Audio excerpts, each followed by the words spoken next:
Okay, so we are live in pre-show, and I want to welcome all those of you that are joining us live as we warm up for the show today, the state of live streaming. I had a surprise when I turned on my PC today. I must have had some sort of update while I was gone, and that update disabled all my lower thirds in vMix. I found out what it was, but I haven't had time to fix it. So we are lower thirdless today. But directly to my right is Jim Jacobs with Jacobs Media Services. Directly below me, oh golly, I got to turn this phone all the way off. Sorry about that. Kind of like the Brady Bunch. If you're watching and trying to call, don't call.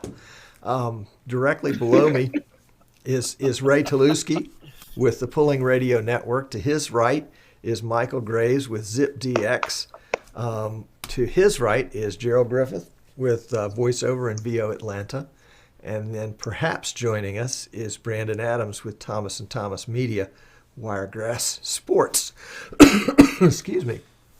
And also a big shout out to those of you that are in the chat. I can tell there are a bunch of folks that are watching that aren't in chat, and you really will enjoy the chat.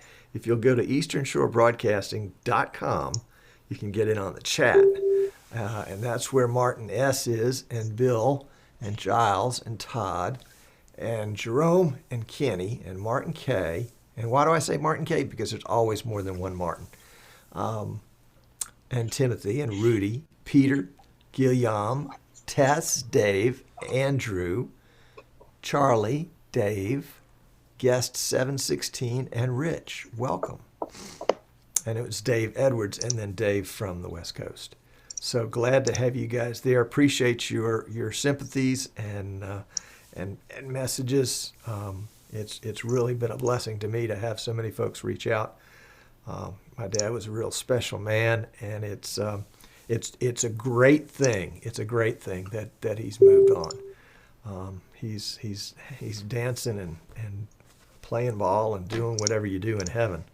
But I know it's better than what he was doing here. So there's not a real sense of loss, just a real sense of moving on. And that's always a good thing.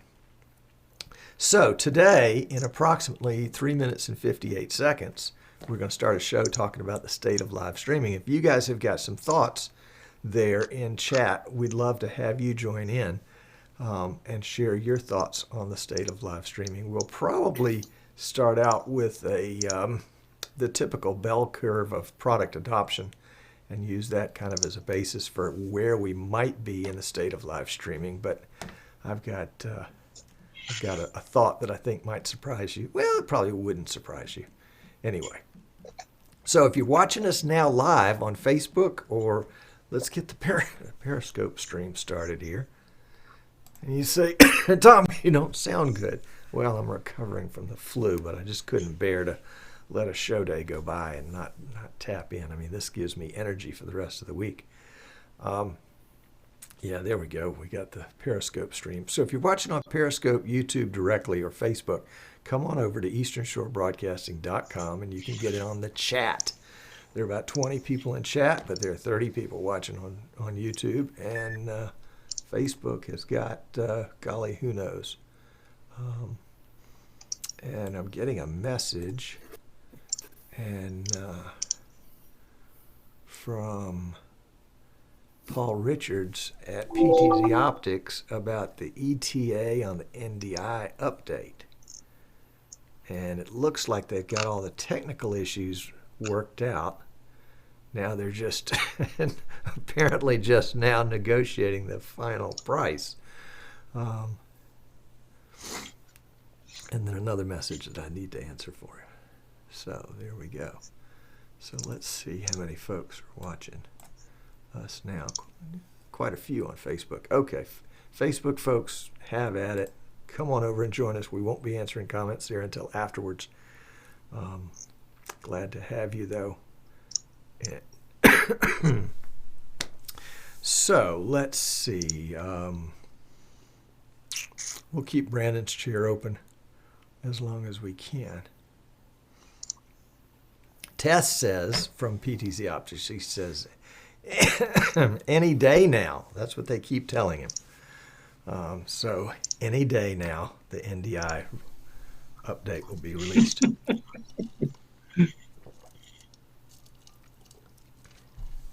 Any day now. All right. Any final comments from you guys? Have I got everybody's mic on? Jim Jacobs, I think I turned you off. There we go. You're back on now. Thank you, sir. All righty. And I'll probably mute you guys during the monologue, and then I'll click you on real quickly as we move into the show. So I'm going to go ahead and mute you now. Gerald, Brandon, Jim, Michael, Ray, and that leaves me. That's the way it ought to be. All right.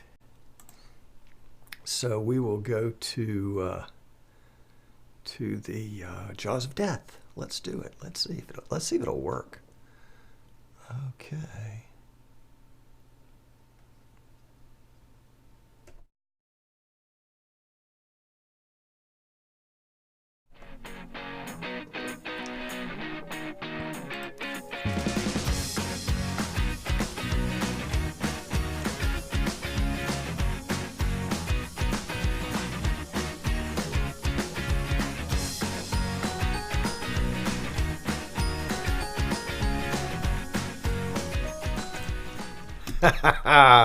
Welcome, I'm Tom Sinclair, and this is Streaming Idiots on November 29th, 2017.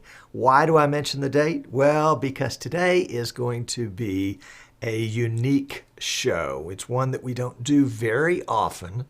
So when we do, we want you to know it's kind of special. Today we're going to do a roundtable discussion on the state of live streaming. And I was tempted to say, the state of live streaming in the U.S. And I thought, well, but live streaming is everywhere. Well, on Earth. I mean, I guess it's not going. I guess it could be beyond the Earth, but that's a discussion for another day. Anyway, delighted to have you. If you're watching us live, thank you so much. We hope you'll come over to easternshorebroadcasting.com if you're not already there, because that's where you get the chat room. And excuse me if I'm a little croaky today. I'm recovering from the flu. I also want to give a big shout out for all the folks that are watching us later after the fact on YouTube. We hope you'll subscribe if you find the content worthwhile. And there are tons of videos that we've done in the past that talk all about live streaming. It's a treasure trove of how not to do live streaming. I'll be delighted to welcome our guests here in just a second. But before I do, I have a little bit of news. One is I've got the latest on the PTZ Optics PTZ camera NDI update. This is hot off the press, less than 5 minutes old, coming from PTZ Optics themselves, which says, drum roll please, do I have drum roll? There we go. They still don't know. Momentarily, daily, could be any time. There's just one more little thing they have to work out, and when they do, it'll be released. So my guess it'll be just kind of like wait, and then bang! All of a sudden there'll be thousands and thousands of updates going out there. If you want in on, here's the reason why this is significant for a lot of folks, is because if you're buying the camera, the NDI camera, pre-purchasing it, or have already bought a PTZ Optics Gen 2 camera, the PoE kind, you can get the NDI upgrade for half price up until the day that it's released. And then it goes from $300 to $600. So if you want more information about that, shoot me an email, tom@easternshorebroadcasting.com. We can sell you the camera. We can sell you the upgrade. By the way, here comes the commercial part of our giant infomercial, which is I'm an authorized reseller for PTZ Optics, which means we can handle upgrades and all the PTZ Optics line. I'm a reseller for vMix, which means vMix and vMix upgrades. A reseller for Magewell and Marshall and X keys. I love my X keys. I got an X key 80 right here that I keep playing with and adding more function to. Each day I program one more button in vMix. It's so easy to do. It's just a shortcut and you press a button and pow, there it is. It's good. So is that the, oh yeah, and there's just one teeny little part of the commercial part, which is, of course, we design and build live streaming PCs for folks that need them. And we've got 2 on the workbench right now that we'll be sending out at the end of this week, and they're going to be gems. They're screaming. Oh my gosh, it's so much fun to get something that's designed to do the job than to force a square peg into a round hole and constantly be fighting with all the issues that you fight with when you're trying to make a tool do the job it wasn't intended to do. That's the difference between an off-the-shelf PC and a live streaming PC, is that it's ready to go, and it's a racer. It's a NASCAR racer. It's a dragster. It does nothing but go fast. Anyway, enough of that. So we're through with the commercial part of the info. One other thing that I will mention is that I'm delighted that, and this was kind of my big announcement for the week, although it's really not that big. It's big to me. But the folks at vMix have asked me to join them again at NAB in the spring and represent vMix at the National Association of Broadcasters Conference and Trade Show in April in Las Vegas. I'm delighted to do that. That's going to be a ton of fun. I can't wait to do it. And I was there last year representing vMix and met so many really, really cool folks.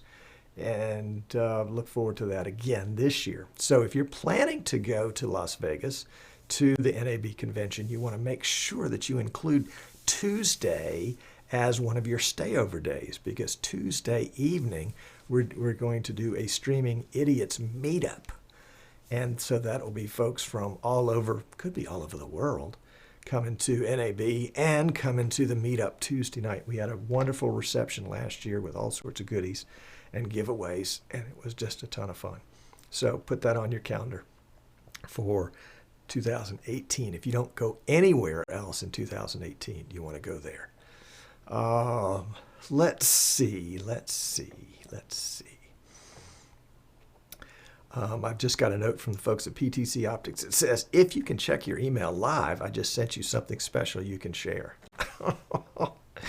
I can't check my email live in the middle of the show. It's over on another computer. Anyway, sorry. Maybe we'll do that in post-show. How about that? How much are tickets for NAB, says Byron. I think they're going to be free. I mean, if you send me an email, I'll send you a coupon for a free ticket. How about that? Michael Graves said the exhibit passes are free. At some point, they do begin to charge for them, but if you get in early, and then there's the registration also. So you want to just shoot me an email. I'll give you the full details on that one. So excited to have my guests today. These are folks that really have a varying background in live streaming, excuse me. And I'm hoping that they can, I'm hoping that they won't say anything stupid. Although you never know with some of them. It wouldn't be much of a drop. But we want to talk about the state of live streaming today. And, live streaming it's an amalgamation of various technologies. It's an amalgamation of various products. So in some ways, it doesn't fit into the standard product adoption curve. Let me share that with you right here. And that's where you've got, in the dark blue on the left, you've got the innovators, the early adopters in green. And the light blue is the early majority, the pragmatists. The tan is the late majority, the conservatives, and then the skeptics are the last ones to come on board. A different way of looking at that same graphic is to look at it like this. And so of the total number of people, eventually it represents 100%. It's not like it drops off. It's not like the live streaming industry is going to decline, I don't think. It's going to just reach whatever saturation is. And I think that's going to be an interesting part of our discussion today, which is, what is saturation? What is what is enough, what is too much, what is not enough. Somebody's saying in chat that dum-dums are good for a scratchy throat. So if you guys will allow me to do that, I think that's a great idea. We'll try that. Thank you, Todd. All right, so let me bring in our guest today, and let me unmute their microphones, because most of them are bad boys when they're off the air. And next to me is Jim Jacobs with Jacobs Media Systems. Welcome, Jim. Glad to have you. Thank you, Tom. And on the other side of Jim is Brandon Adams with Thomas & Thomas Media, Wiregrass Sports. Brandon, glad you could make it. Yeah, thanks, Tom. Looks like Brandon is literally on the road as we speak. Left site survey. Okay. And then right below me is Ray Taluki with the Pulling Radio Network. Ray, glad to have you. It looks like Ray's on the road today, too. Yes, of course, from beautiful Lake George, New York. Aha. And then Michael Graves in the red from ZipDX. Thank you, Michael. Glad to have you. Happy to be here. And then last but not least, in the bottom right corner is Gerald Griffith with VoiceOver and VO Atlanta. Gerald, glad to have you. Glad to be here, Tom. So, guys, you've had a chance to kind of consider the question that I posed to you earlier about where we are in the state of live streaming and where you are in the state of live streaming and where it might apply to the bell curve. Jim, let me toss the ball to you first and let me tell us what you think. Well, I think the answer to the question, Tom, is probably still being determined via the technology angles in all this. We're still trying to find the best ways to push audio, or not audio, but audio and video together out from remote locations, and that's still a bandwidth issue, and it's still a bonding issue for cellular. And in my mind, over the past, 12 to 18 months, that technology really hasn't changed very much. There's been some other people that have come to the party from the technology standpoint, but in what I do, there really hasn't been a lot of change over the last 12 months. I mean, obviously vMix has gotten better with some of the updates there. So the tools that we use to put together our finished product is better, but from a technology standpoint, I don't think things have really changed that much, at least not in the way that we do things. I think we're still in a schools out situation in regards to what NDI is going to end up being. And again, that's going to be hardware dictated. I mean, there are folks still waiting on hardware stuff we were talking about coming to market back in the summer. So for me, things are kind of at a somewhat of a slow standstill in regards to where I think streaming is. From my perspective, I think there are people that do things on a higher end like we try to do them, and I think there are a bunch of people that have a laptop and a consumer grade video camera and a hotspot or a tethered smartphone that are going out and trying to do things. And from a business perspective, I think that's the question about live streaming that's going to become more in focus for people that are really trying to do live streaming as a business, is how you compete in that kind of environment. Because obviously I can't go out and do things the way I do them for what a guy with a laptop can go out and do it for with a consumer grade camera with one or two people. Good point. Good point. Brandon, let's pitch that to you. What's the state of live streaming in your world? Did I unmute your mic? Brandon, can you hear? Brandon, we're not hearing you. Hang on a second. I'm here. I'm here. Oh, there you are. Okay. We got you. Yeah. Go ahead. it's tough. I think it's still, I mean, probably easy to say it's in preliminary still. In my area, it's not adapted by a lot of people. Okay. So what we're trying to do, you pitch it to someone. I had someone, excuse me, very critical the other day. And, so we got in a conversation about it, and, they said, you're trying to push this video thing. It's not going to happen. And I asked them, I said, when's the last time you picked up a newspaper? And they couldn't tell me. I said, well, where do you get your information from? Where do you get your news? And they told me, they said, generally a news feed.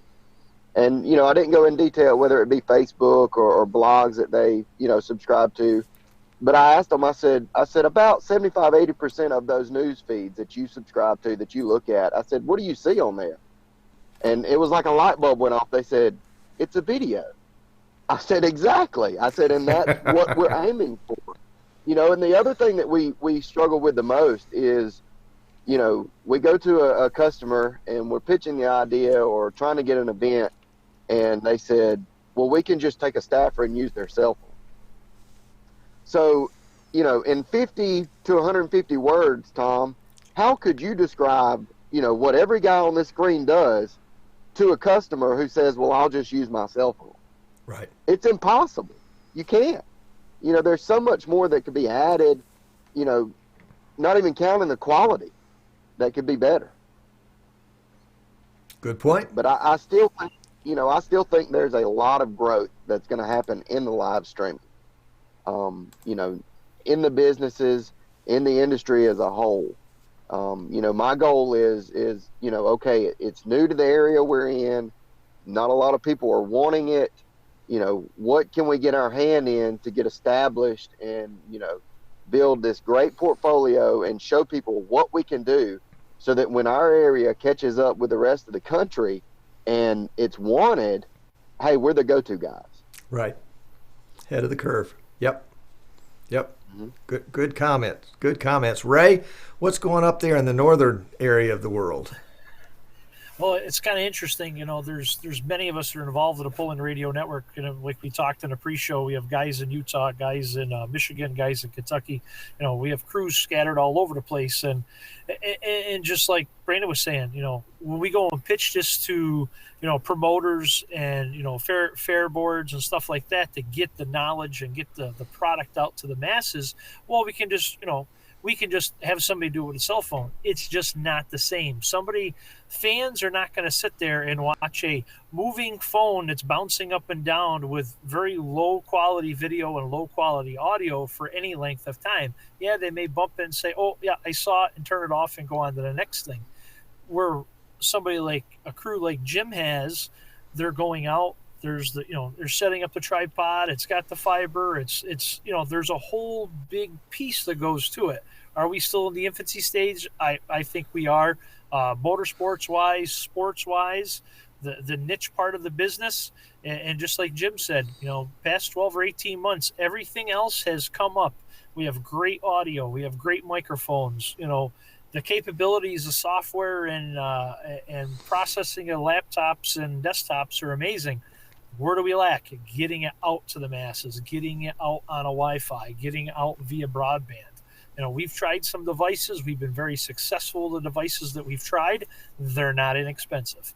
And that seems to be where I think as I said, the ham and eggers of the world to the pros is where the fall is going to come from. It's the hot spot to the middle place guys to the professional guys that are just below that ESPN grade or CBS grade sports guys, where you're going to see the big determinations of where everybody's going to lay out in the near future. Interesting. Very good. Michael, what about things up in your area? I think I come to this from maybe a little different angle than the rest of y'all. And that is because I was in broadcasting for a long time, but transitioned out to the world of telecoms. And which is all the same thing now, right? It's more or less, the connectivity problems you guys are having that's the mobile carriers and sort of using consumer services to do something that really isn't a consumer activity. And their technologies roll out at a pace they tell you about than the pace they actually deliver. Which is, I mean, they're doing great and amazing things, as you all have discovered, and everybody from call letters to networks is using it. So it's just a question of where you happen to be. I think we're in very early days, and I think it's tremendously exciting. And the reason is it's the democratization of production complexity and sophistication that used to require the funding of call letter network to make it happen. I mean, I remember working on an Olympic Games back in '96, and the mass of people they had there to pull that off in Atlanta was impressive. And that was standard def. And here we are, streaming in high def live over relatively run-of-the-mill internet connections. That can't but be a fantastic thing. I don't have the answers to how we all derive our living from it in a fashion that we would like to. That's another matter. Interesting comment, and it's not so nice to have somebody from a traditional broadcasting background to weigh in on that, Michael. I want to come back to that in just a minute, but let's excuse me, let's get Gerald in, because Gerald has another, I think, probably a unique perspective on this. Gerald, tell us about what. Yeah, I knew that chuckle was coming. Well, I think that things are still on the uptick. I think it's, much like when I did photography, where more and more people started getting cameras because it was being pushed out there by a lot of the manufacturers and things. Probably the hurdle, I think, in people getting into this is one, the initial understanding that taking a picture where you can snap instant pictures, say from your phone, and still be a part of the activity. Like you take the selfie and you keep going. But when you're streaming, you're married to that device. You're married to watching that screen for the most part. So there's a big difference in how engaged you are in the activity at that point. So when people do say, well, we'll just use a cell phone or we'll do whatever, they're kind of, not realizing that this isn't like taking a picture. This is like you have to be dedicated to that process in that regard. The concern I have with a lot of it, even in people, who are in the various streaming groups, is that I think we confuse capability with capacity. And what I mean by that is, we're always having these discussions about what the technology does and how the technology allows us to do more and more. And then the confusion is our capacity to actually deploy and effectively leverage the technology that's available. Because I would say, like Jim talks sometimes about upgrading different things, but Jim does more now with what he has than most of us who have more than what Jim has or have more advanced stuff can do, because he knows his tools. And he comes from a background where he knows how to leverage relationships, business, technology, and adapt to change. And I think sometimes, when we look at people that come in and out of the different groups, sometimes they think that just the technology itself will make you successful. And there's more to it than that. It's the ability to communicate about that technology, to have that potential client understand how your service is going to benefit their business, benefit their project, benefit their community. And that's where some of the challenge comes in. So I think, like a lot of technologies, the tech and the tools themselves are a part of the equation, but they're definitely not everything, because most of us probably know people who are great at what they do, and they don't necessarily have the latest, greatest. They just know the tools they have very, very well, and they know how to leverage them. So I think we're still on our way up, but I think that for a lot of people who want to do the live streaming, they have to come to that conclusion that it's more than just the camera. It's more than just whatever that it's going to take to actually hang in there and make something of it. Excellent. Thank you. I agree. Let me pitch a little different question to you for the second round, because most of you answered it very personally. This is what's going on live streaming for me in my world.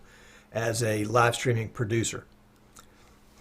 Take your same world that you're in and flip it around to the consumer. What do you think the state of live streaming is for the consumers that are in your circle of influence, whether that's locally or internationally, wherever it is? Is your local community, if you're community oriented, is it embracing live streaming? Is it discovering it? Is it ignoring it? Does it just, it's totally ignorant of it? Jim, let me pitch that to you first. You're in a rural section of Alabama, not the kind of place where you would think one would become successful doing live streaming, but you have found and are finding an audience. Tell me more. Well, Tom, to me, I think this is a subject that kind of goes across the board, because I think you can just look at how people function in day-to-day life and understand what's going on here. I think consumers are actually further ahead on the consumption of streaming than we are in delivering it. We're still finding out things they want. I mean, the bottom line is there's somebody out there that wants to watch just about anything. So it's a question. It's a question of generating enough viewership to where you can become financially successful with it. And I think that's where the difference comes in this, that we have not experienced before in the broadcasting world or the call letter world, as Michael alluded to. I owned radio stations for 25 years, and once you kind of got a license to a radio station, you had a viable business. I mean, it's like I told a friend of mine the other day, I've never seen a radio station go out of business. It just doesn't happen. It changes hands. Streaming is a completely different animal, because there's no prerequisite to be a streamer like there is to get a FCC license to operate a broadcast station. But yet, as a streamer, you are broadcasting. It's just through a different technology. But consumers are, everything you look at statistically, people are consuming this stuff in droves. And I don't care where you are. I was talking to a guy out in Colorado a couple of weeks ago who was, kind of poor-mouthing his situation about not being able to generate enough to kind of keep what he wanted to do going. And he was saying he couldn't generate an audience. Well, I don't know many places that are a whole lot more rural than where we are. Now, we're not like way back in the woods, but we're close enough that we can see them. We just finished high school football up for us, and we had over 302,000 unique viewers to 16 high school football games this year. If you can't sell that, you can't sell. And it's just a matter of getting your niche and being able to monetize it by having the sales side of running a business work in your favor. But from a consumer standpoint, I think we're still way on the uptick on this, but I think consumers are ahead of us as producers as far as looking at this stuff. The business people is where the growth has got to come from. The person that you've got to go out and monetize this with, that you've got to convince they should be advertising with you instead of the newspaper or another radio station or the cable insertion company. That's the big challenge for streamers, for people that do what I do. It's not consumption. Consumption is easy. If you put a good product out there, you're going to have consumption. Great comment, Jim. I like that. Let me pitch that over to Brandon. What do you think about Brandon? You're in a similar section, almost in the same state, just a little bit further south, near what? How far is Troy away from Dothan? It's kind of the same general area, at least in my little world.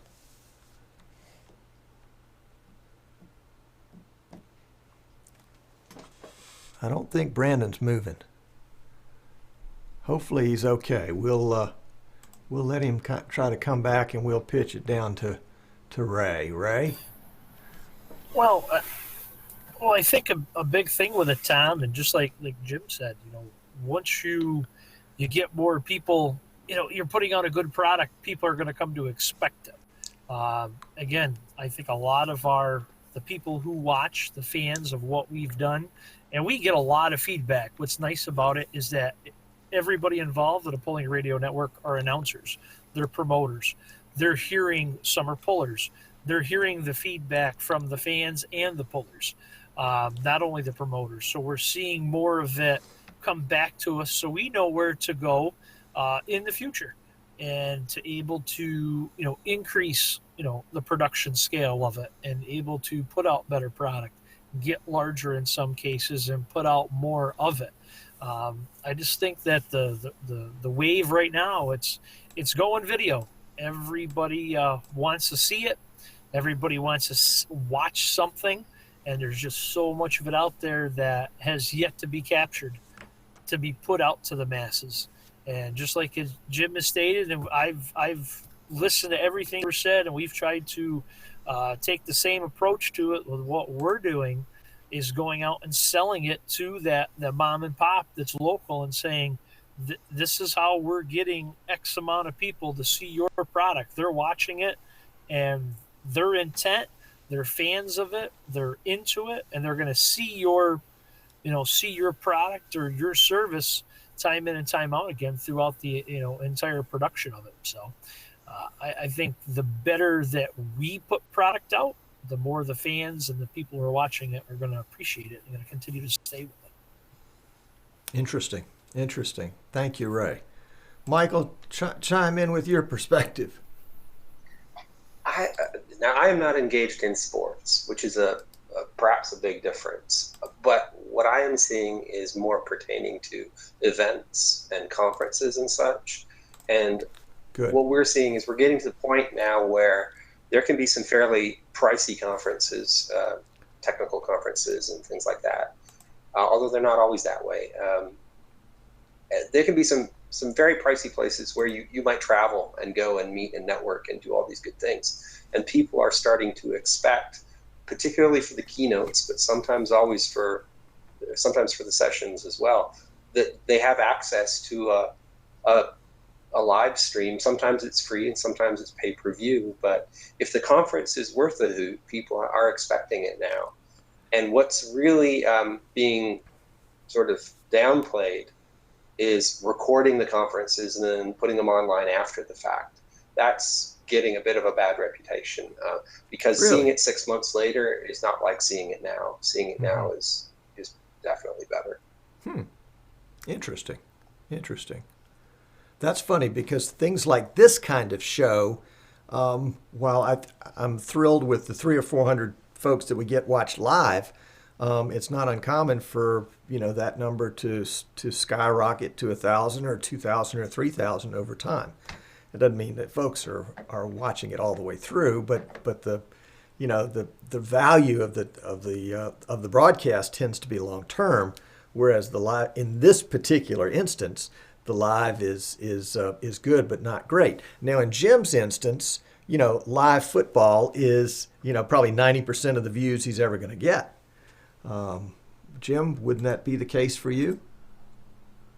Not really, Tom. Really? Huh. Yeah. And it varies by the quality of the particular game and the teams that are playing. Okay. It's not unusual for us to get 3,000 to 5,000 YouTube views for a game that's in video on demand, whereas we do something like our coaches show where we might have, 1,500 people watch it live. We'll have 6,000 or 7,000 people watch it in video on demand. So it really just depends on what the particular program is. Okay.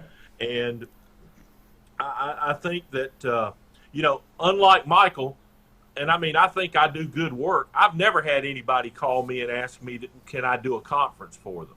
I don't know, where and I think that's one of the things that's really good for this panel to discuss is where are the opportunities out there for people that can do this and, go do other things that make sense for them to do. I mean, I can do sports in my sleep, but I have found that's the only thing that I have been able to do that I can monetize to the degree that I do, that the way that I do things. I have another different perspective on this than maybe some of these guys do. I don't look at what I do as streaming. I look at what I do as putting television on the internet. I try to do what I view to be a television quality product that could go on any broadcast television station that wanted to take it. And that's a different animal than just going out and live streaming something. Now, that doesn't mean that I can't go do what I would consider a live stream of, let's say if I went to go do a volleyball game, there's no way I could monetize that to the point that I could do it in the quality level that I do a football broadcast, but I could still go do it and do it well. I would consider that more of a live stream than a television production. And I think that's one of the areas where the industry's got to kind of find a way for there to be some separation. And that kind of goes back to what I was talking about with, a guy going to one of my customers and saying, hey, I can do this too, and I can do it for 1/10 of the price that Jim's doing it for. And people can see the game and they don't care about all that other stuff. Well, that's not true, but some people buy into that. So that's where the separation in my mind in the industry's got to take place. Well, and some of it too is, Jim, you and Brandon are in areas that are just not big cities. Ray, I'm not quite sure how close you are, but Michael, you're in Houston, and so the opportunities for people to come to Houston as a gathering place from all over are much greater than they would be for Troy, Alabama. So you're going to have Right. conference opportunities that Brandon's just not going to have. Now, on the other hand, Troy is the home of Troy University. So there might be opportunities in that sense that Brandon would have that Jim wouldn't have. Jim, you don't have a major university in your town, do you? Well, actually, we have Jacksonville State, which is right up the road from us. But again, that's a situation where all of that is dictated by the conference. And Ray's probably got the same thing with Troy. Well, you're talking about sports. Sports. Yeah, but I'm talking about the smorgasbord of live streaming. So, the education department has got presentations to make. The science department has presentations to make. The political science department, Right. Talk to that, Brandon. Yeah, like the nursing program, the pinning ceremony that they do. We've approached this in a very broad manner as far as what we can bring to the table. We did a dealership, car dealership a couple of weeks ago. Well, it was the Veterans Day holiday. They were having a big sale for that day, and they wanted to go live. Well, we quoted them 4-hour live stream. We went and set up. Well, it was about 25 minutes into it, and me standing there, I said, I can't charge my customer this. I'm not offering them anything because there was nothing really going on. So, we said, scratch that. We backed up, punted, and I stepped in as the director and said, okay, hey, give me the sales manager, give me this guy. Let's line up 5 or 6 cars. And what we actually did was we did 4 mini infomercials in that 4-hour span. Yep. And they were live. Yep. And that's I think that's really where live streaming is now, is that adaptation that we're going to have to do to form to what's needed at the moment to survive. Okay. I think 5, 6 years down the road, maybe 10 years down the road, there won't be a problem of finding something to live stream or how to live stream it. Well, based on that I example, still the think next time you go to that dealer, there won't be you won't run into the same thing. You'll have a plan. Exactly. And now we know how that works and what we need to pitch it to another dealership. Right. May I Replicate. pose a question? Dive and that in. is, to what extent do you think that being a car dealerships and car dealerships having generalized experience and knowledge with advertising, they know about quote unquote being on TV, right? So you don't have to sell them on the value of the media.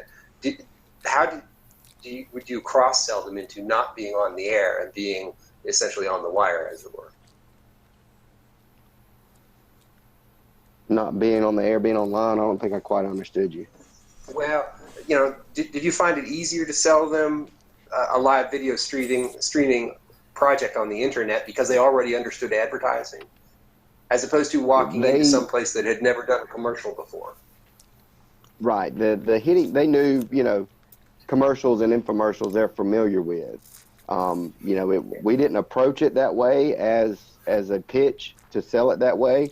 They know that eyes are on Facebook. They see, they make a post and they can see how many eyes see that post.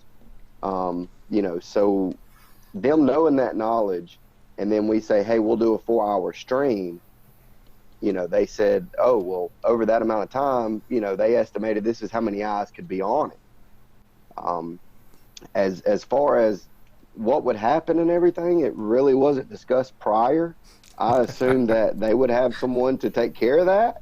It ended up working out well, but it was one of those on-the-fly adaptations, kind of like, in the streaming world, like we were talking about earlier, before I lost service, the things we deal with on a regular basis is how do we overcome this? How do we adapt? How do we get live again? We've got to get back out there. And, I think that once we, get over those hurdles and get repetition on that to where we know and we respond quickly and, technology catches up to where, some of the hurdles we're jumping over, we don't face anymore. I think it's in the near future. We're not there yet, but it's in the near future. I would make the argument that technology is already caught up. The price hasn't come down. I agree. Well, like I posted in the streaming. I posted in the streaming have media. something to Ray, dive There in. you go. Oh, I think a big thing with that comment is when I first got into this, and I don't remember who said it. Again, it could have been you, Tom, or Jim, or Armin Nissan saying the same thing. You have the iron triangle. You can have cheap, good, but it's not going to be longevity, or you can have good and it's going to be expensive. You're going to only get two sides of that triangle. You're never going to get three.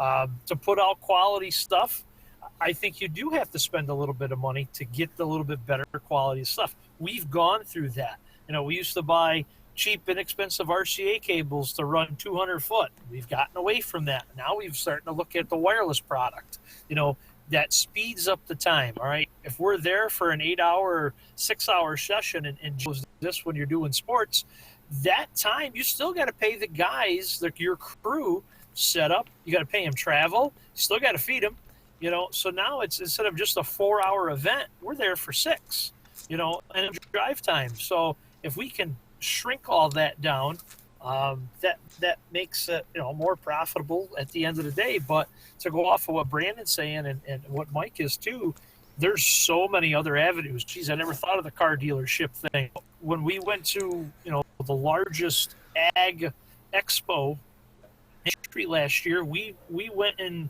we pitched 3-4 months before to several large players.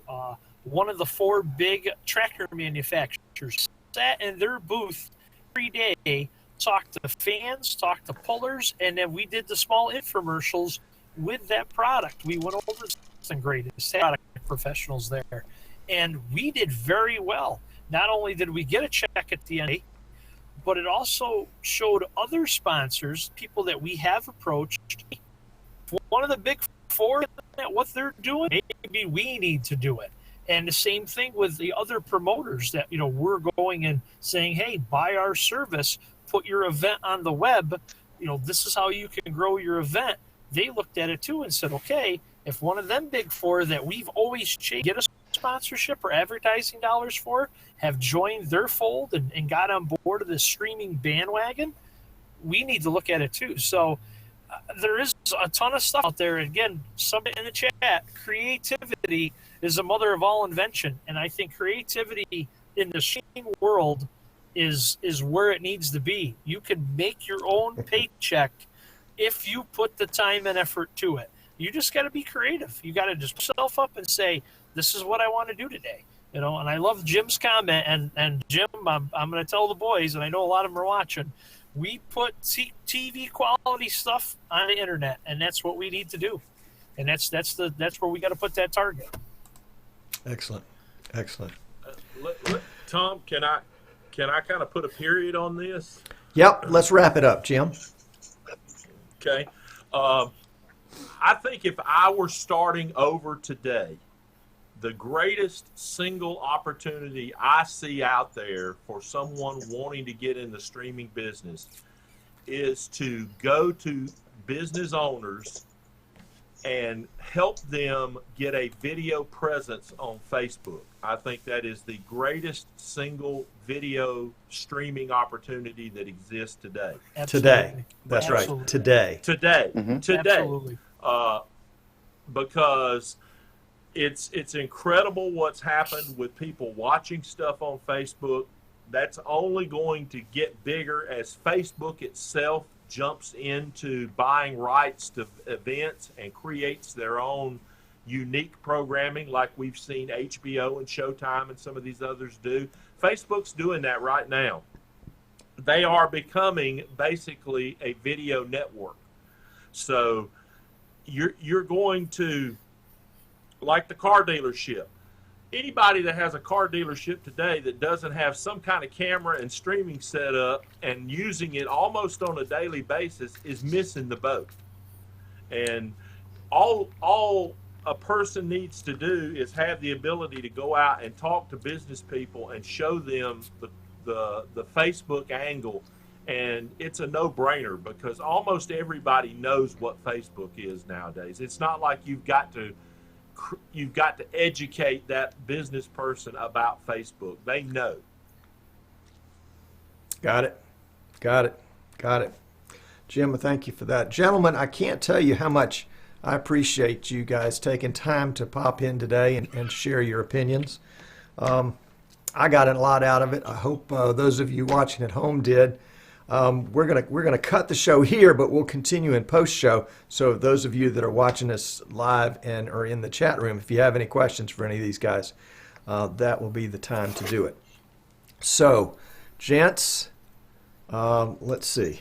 I'm gonna go right here for just a minute, and I want to thank all of y'all for joining in on today's broadcast. And let me try to mute some of those loud guys in the background. Remember NAB. Remember the the NDI update. If you have any questions about live streaming that you think I can handle, shoot them over to Tom at easternshorebroadcasting.com, and we will see you next week. Thanks for watching.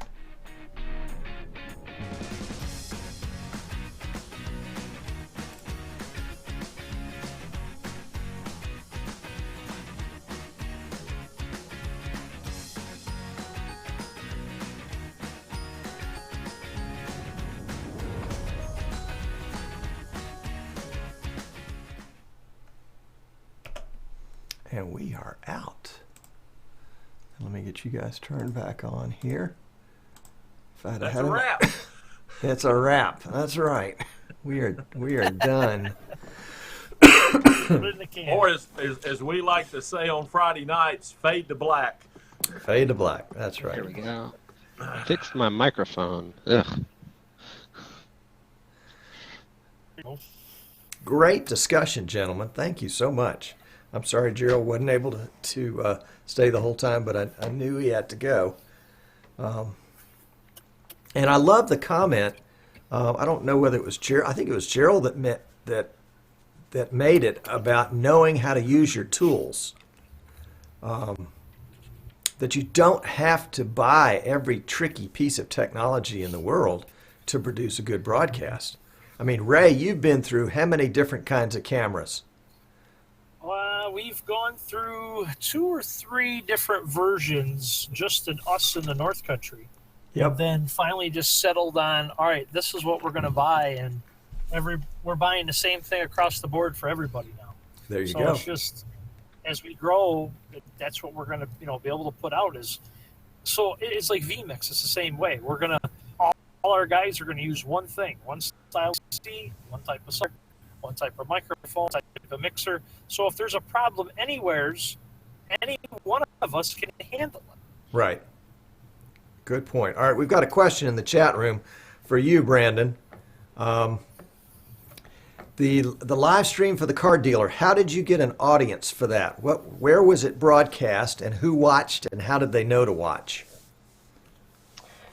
It was on their Facebook page. Okay. And they did all the promoting. Okay. The promotion was strictly on them. And it was one of those things to where, I said that I'm not doing my customer justice. That was based on views that we were seeing and content we were providing. Mm-hmm. So, about 20, 25 minutes into it, I started feeling that way because about 10 minutes of 25 minutes was a graphic of a flag flowing with their logo on top, overlaid. And I said, I can't do this. It's not justice to my customer. So we ended the live stream, got everything together, and, the views came, and it also gave them, individual infomercials that they went back and they promoted later, and gained a lot more views later on. I felt to myself that was the best thing to do at the moment. Well, there was a car dealership in Syracuse that did that too. They buy late night TV spot time, fill the gap, and the owner and his brother, they'd drive the cars through and do the infomercial, and they'd flash the price, and they'd go for an hour. They late night, 12, 1 o'clock at night, they'd buy that, or first thing in the morning TV. So it's not like it isn't unheard of. Hell, there was a reality TV show about guys doing that. Right. And then that's what hit me, in the midst of that was, we could just do infomercials, and we did about 4 of them within the 4-hour span. Right. Well, who's to say you couldn't do do you ever watch Velocity with all the car shows? All the time. All the time. And All the time. And I was watching one last night, and they've got 4 or 5 different characters that are the workers, and there's always sort of an interchange. You could set up the same thing at the car dealer with 2 salesmen and a technician and somebody else, and kind of follow them around in sort of a realistic situation, but some preset scenarios that allow them to show off their dealership. And it would be crude. It would be like the old cowboy hat hollering guy down at the furniture store that has this, the cowboy hat that's 10 times too large, and he does his own commercial. I mean, it would be but it would be memorable. And then the better you got at it, of course, the better it would be. But as those characters develop, people look for it and they come back to it. And they have a sense that I know what's going on, a sense of these are known quantity kind of people. In the same way that people walk up to me and they say, "Oh, hey Tom, you're the streaming idiot," and I watch your show all the time, and they want to, and they they know me, and they trust me, and they're comfortable around me. I've never seen them before in my life, and that's just the nature of this industry. But people, they start out by knowing, and then they go to liking, and then they go to trusting. But it takes time, and that's the repetition. And I think Jim can vouch for that in selling radio or any kind of advertising, that it's not the first time they hear that ad on the radio or the first time they see that ad in the newspaper that causes a customer to take action. It takes 5, 7, 12 times the repetition before they know, like, and trust enough to make a purchase. Jim, am I off base? No, you're absolutely spot on, and I think streaming is going to wind up working a lot like radio has before its decline, and I say that, with heavy heart. Uh, you know, business people still buy radio remotes today. Why not put video to it? I mean, that's basically what he did with the car dealership, and it's a great idea. I mean, it's an absolutely great idea, and you can drive that audience with your Facebook page or through YouTube or however you choose to do it. And I just think it makes a ton of sense. There was actually radio remote. There was radio remote there on site with the. Yeah, radio remote. Did you get the, doesn't that radio remote radio works a little differently? On your video? Go ahead, Jim. Well, it does and it doesn't, Tom. Radio remotes are basically, breaks every so often throughout an hour. Right. But the video live stream can basically be an ongoing remote, but there has to be kind of a production to it that you don't necessarily have with the radio remote. Exactly. A video remote is only going to be as good as the people that participate in it from the business. You're not going to be able, unless you have a personality on your crew, you're not going to be able to carry a video broadcast just with pictures. You've got to have somebody that can talk. Let me throw you to an idea that I did a long time ago, and that was long time ago. I was a videotape editor for Canada's largest supermarket chain, and we cranked out commercials like crazy. And the CEO got a bee in his bonnet, and we cranked out a 3-hour-long infomercial that they sold. And well, they sold it for very little money. But they broadcast it, this was in Toronto, they broadcast it as an infomercial 3 nights running, 1 hour long each, out of Buffalo where the airtime was cheap, right? So they're paying for a small market station, but they're broadcasting to 5 million people. But it was the CEO of the supermarket barbecuing, doing like a cooking show. And the interesting thing about this was it wasn't anything that you ever would have thought of, because it was people that you wouldn't have thought of. It was a very egomaniacal CEO of a large supermarket chain surrounded by his minion, basically, before the Food Network even existed. But the funding for this, it was all sponsored by all the different companies that he was going to mention as he was cooking up whatever he was cooking up. Sure. So the interesting part was, it's like, if Piggly Wiggly's headquartered in your neck of the woods, there's a nice target, and they're already paying people to do in-store tasting things, or their vendors that they deal with are doing the in-store tasting. So you can do it on a smaller scale, and they're already spending money on it. They're just not leveraging it outside the store walls. So I'm not saying it's going to be like doing a football game, because it's going to be a single camera thing. It's going to be more like a radio remote. Right. But it's already somebody who might appreciate it. They just don't know that it can be done yet. And it's more content for their Facebook page and their website and anywhere else that they need content to continue to gen up viewers and eyeballs. Yep. Yeah, and I wonder sometimes how difficult it is, because it's not a problem that I face, but it's difficult to sell people on something new. Entirely new. If you're not used to buying advertising, if you're not used to spending on marketing, it's tough to find the money. But if you already have some money committed to those things, it's just a new angle on it, and maybe that makes it an easier pitch. Yep. Jim, Byron is mentioning in the chat about your boat client. Is that something you can share with us? I haven't seen the chat, so I don't know what Byron said, but so I don't really know how to address it. It wasn't much.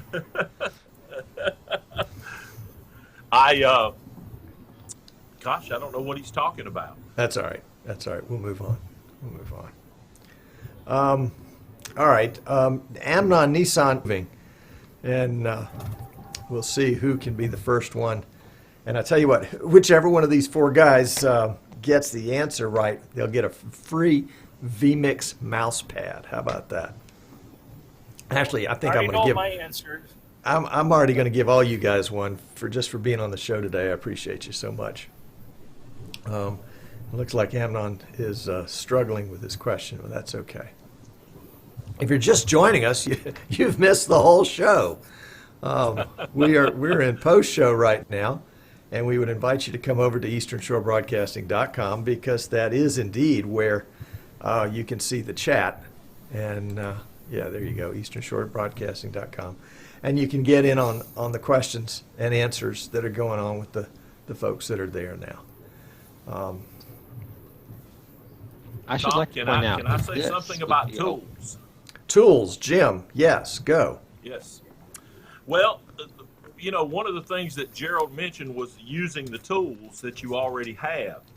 And to me, this is one of the areas that I think there's probably some missing educational pieces out there. I've learned to do so much more with vMix in the last 6 months that I thought I could do, but I didn't know how to do. Mm-hmm.